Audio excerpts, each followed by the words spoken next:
We have Bipin Sharma, senior journalist, with us even as you get you the latest on the next Chief Minister of Delhi. Bipin, lots being said about, the kind of hard work that has gone into this. Rekha Gupta, who was the front runner in the final hours before her name was finally announced. Many are talking about her grassroots connection and the fact that she's literally worked her way up in the party. Absolutely, because a lot of thorough scrutiny and proper checking of her past track record, and when the BJP top brass would have been assured that she has an impeccable track record, only then they must have decided. And of course, you see, because haste makes waste, and better late than never. So all those skeptics, naysayers who were saying that why this delay, and they were criticizing the delay in the formation of the government and the formal announcement of the Delhi CM. So I think that there must have been a very concrete, substantial reason why BJP was taking its own sweet time.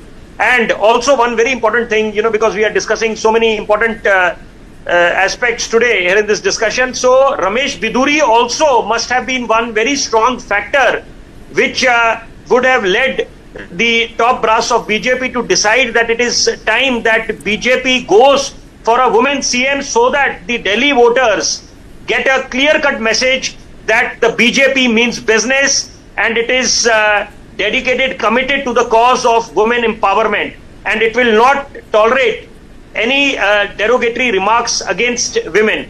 So, we can also say that it is a referendum of on Prime Minister's reassurances, Modi's guarantees, plus referendum also on Sheesh Mahal and the liquor policy of Aam Aadmi Party, because eventually they had to roll back. If the policy was so good, then there was no need to roll it back. So all these factors, and now of course it all boils down to see how this cabinet will take shape and how this new government will hit the ground running and showcase a 100-day report card or maybe a month-long report card, so that the Delhi voters can actually heave a sigh of relief that gone are the days when they were witness to endless slugfest in the state assembly. You see, because you were referring to the skirmishes, the slugfest, it always takes two to tango. You can't clap with one hand. So when we talk about all these slugfests, so obviously both Congress, both BJP and Aam Aadmi Party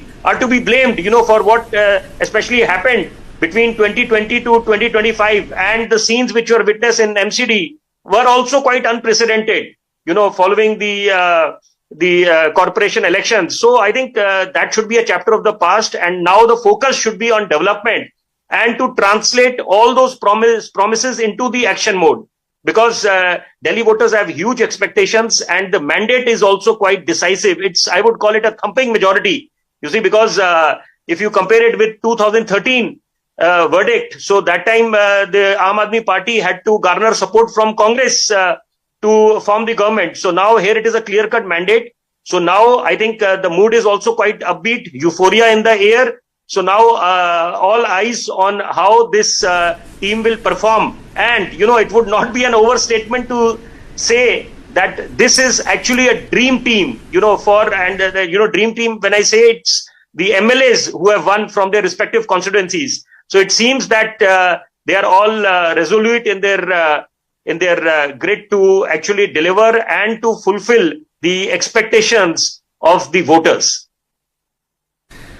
Lots of expectations to satisfy as far as the voters of Delhi is concerned.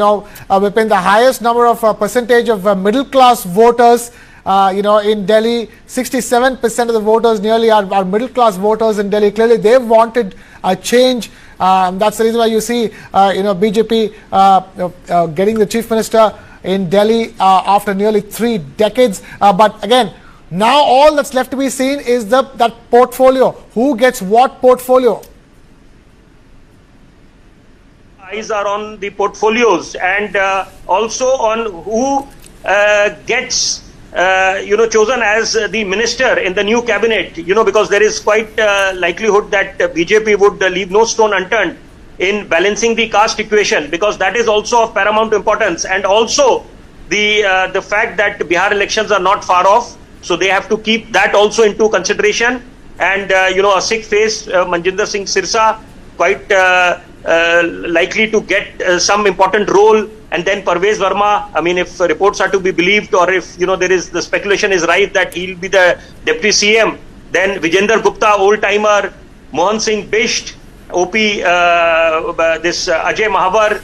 So likewise, there are n number of names, by all the probable candidates for taking oath as the minister. So matter of a few hours when official announcement would be there and they would be taking, the oath. But then the moot point here is the, the issues, because, one is the slugfest. That should not happen. And of course, since Delhi cannot be granted the full statehood status in such a scenario, the respective, the opposition also has to be constructive in their opposition. Right. The opposition has to be constructive. That's a very important point. And with that, we take a very short breather. We'll be